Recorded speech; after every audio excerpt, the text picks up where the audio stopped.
नमस्कार दोस्तों। छत्तीसगढ़ की राजधानी रायपुर से मात्र 27 किलोमीटर दूर पूर्व की ओर स्थित है चंदखुरी नामक गांव, जहां पर स्थित है विश्व प्रसिद्ध और एकमात्र कौशल्या माता का मंदिर। आइए आज के इस वीडियो में इसी कौशल्या माता मंदिर के इतिहास को कुरेदने का प्रयास करते हैं। 8वीं शताब्दी और स्थान दक्षिण कौशल। उस समय छत्तीसगढ़ को दक्षिण कौशल के नाम से जाना जाता था। 8वीं शताब्दी में दक्षिण कौशल में यानी कि छत्तीसगढ़ में सोमवंशी राजाओं का शासनकाल था। उस समय सोमवंशी राजाओं की राजधानी चंद्रपुर हुआ करती थी। कहा जाता है कि एक रोज सोमवंशी राजा के सपने में माता कौशल्या ने दर्शन दिए और कौशल्या माता ने बताया कि मैं इस जगह पर विराजमान हूँ। अगले ही दिन सोमवंशी राजा ने अपने सैनिकों को भेजकर वहां पर खुदाई की। जो मौजूदा जगह है कौशल्या माता का जो मंदिर चंदखुरी, वहां पर एक पहले झील हुआ करता था। उसी झील में खुदाई करवाया। खुदाई के उपरांत एक मूर्ति मिली और उसी मूर्ति को भव्य मंदिर बनाकर सजोया गया। सन 1973 में इस मंदिर का जीर्णोद्धार भी किया गया था। कहा जाता है कि इस विश्व प्रसिद्ध मंदिर में पहले महिलाओं का भी प्रवेश वर्जित था। उसके पीछे मान्यता ये थी कि इस मंदिर में भगवान श्री राम अपने बाल्य अवस्था में अपनी क्रीड़ाएं किया करते थे।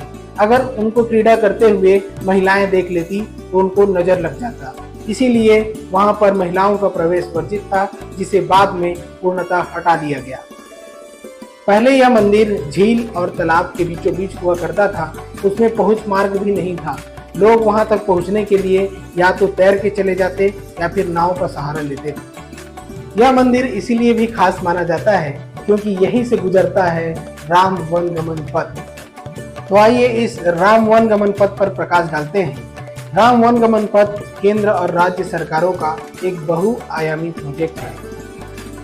इस राम वन गमन पथ में भगवान श्री राम के 14 वर्षों के वनवास की जो यात्राएं थी, जो अयोध्या से लेकर श्रीलंका तक है, वहां पर विभिन्न स्थानों को चयनित कर उसका सौंदर्यीकरण का कार्य किया जा रहा है।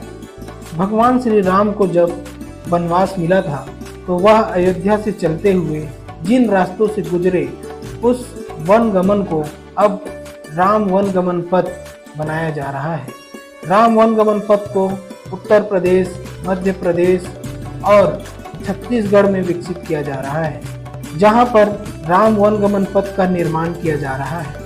अयोध्या से श्रीलंका तक की 14 साल की यात्रा में ऐसे करीब 248 स्थान हैं जहां भगवान श्री राम, माता सीता और लक्ष्मण जी ने या तो विश्राम किया और किसी न किसी घटना से वे जुड़े रहे, जिन्हें सरकार द्वारा विकसित करने के लिए उन्हें सामाजिक, सांस्कृतिक और धार्मिक पर्यटन सर्किट के रूप में प्रदर्शित करने की एक बहुआयामी योजना है। राम वन गमन पथ में जो पहला राज्य है वह है उत्तर प्रदेश। उत्तर प्रदेश में लगभग 177 किलोमीटर में विकसित किया जा रहा है राम वन गमन पथ। उत्तर प्रदेश में विकसित किए जा रहे सबसे प्रमुख स्थान हैं अयोध्या, सुल्तानपुर, प्रतापगढ़, प्रयागराज और चित्रकूट। राम वन गमन पथ में अगला जो राज्य है वह है छत्तीसगढ़।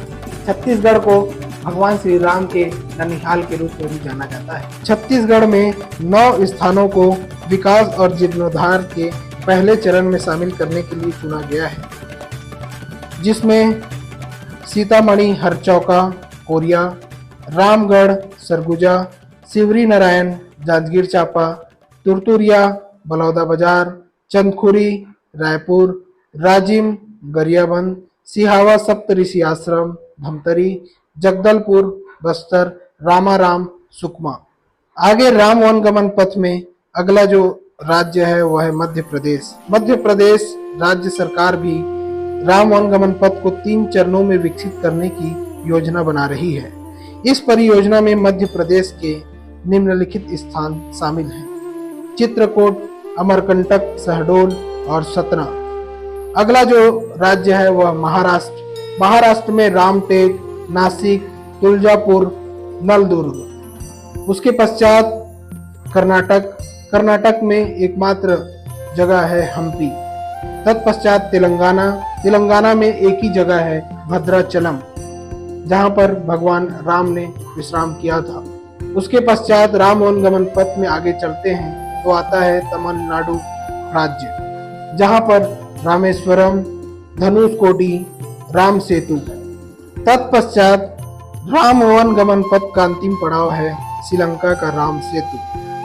चलिए टॉपिक में वापस आते हैं और कौशल्या माता के इतिहास को जानने का प्रयास करते हैं। कहा जाता है कि कौशल्या माता का जन्म दक्षिण कौशल के राजा भानुमंत के यहाँ हुआ था। भानुमंत के यहाँ जन्म होने से उनका नाम भानुमति पड़ा। कहा जाता है कि राजा दशरथ से विवाह उपरांत ही कौशल की राजकुमारी होने के कारण उनका नाम कौशल्या पड़ा। उनके पिता का नाम सुकौशल था, जिसे भानुमंत राजा के नाम से जाना जाता था, और माता थी अमृत प्रभा। स्थानीय लोगों का मानना है कि चंदखुरी ही माता कौशल्या की जन्म स्थली है। मंदिर के पुजारी से बात करने से पता चला कि यहाँ पर एक ही पत्थर में उभरी माता कौशल्या व भगवान श्री राम की प्रतिमा गांव के तालाब से ही प्राप्त हुई थी। चंदखुरी गांव को औषधि ग्राम या वैद्य चंदखुरी भी कहा जाता है। इसके पीछे मान्यता है कि यहाँ सुसैन वैद्य का आश्रम था। गांव में सुसैन वैद्य का मंदिर बना हुआ है, जिसमें एक बड़ा पत्थर भी रखा गया है। ऐसा माना जाता है कि सुसैन वैद्य इसी पत्थर पर बैठा करते थे। कौशल्या मंदिर के समीप ही सुसैन वैद्य की समाधि भी है। यह सुसैन वैद्य लंका के राजा रावण का राज वैद्य था, और यह वैद्य वही थे जिन्होंने रावण के पुत्र मेघनाद के साथ हुए भीषण युद्ध में भगवान लक्ष्मण के घायल होने पर संजीवनी बूटी मंगाई थी, और जिसे हनुमान जी द्वारा लेकर आया गया था और लक्ष्मण को नवजीवन मिला था।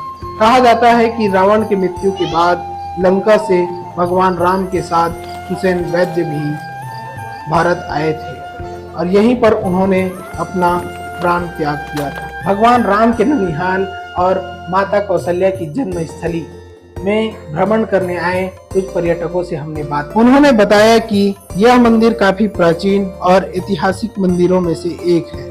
इस मंदिर की सुंदरता और भव्यता को निखारने के लिए शासन प्रशासन के द्वारा इसे विकसित किया गया है, जिसके बाद से पर्यटकों की संख्या भी दिनों दिन बढ़ती जा रही है।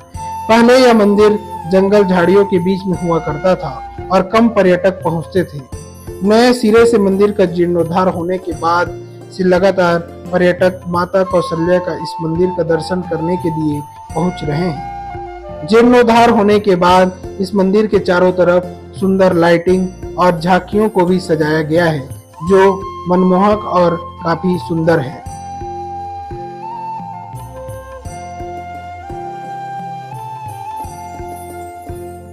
विश्व का एकमात्र मंदिर कौशल्या माता मंदिर पर राज्य शासन द्वारा भी दर्शकों के मनोरंजन के लिए म्यूजिकल फाउंटेन, उनके आराम के लिए रेस्ट हाउस का भी निर्माण कराया जा रहा है।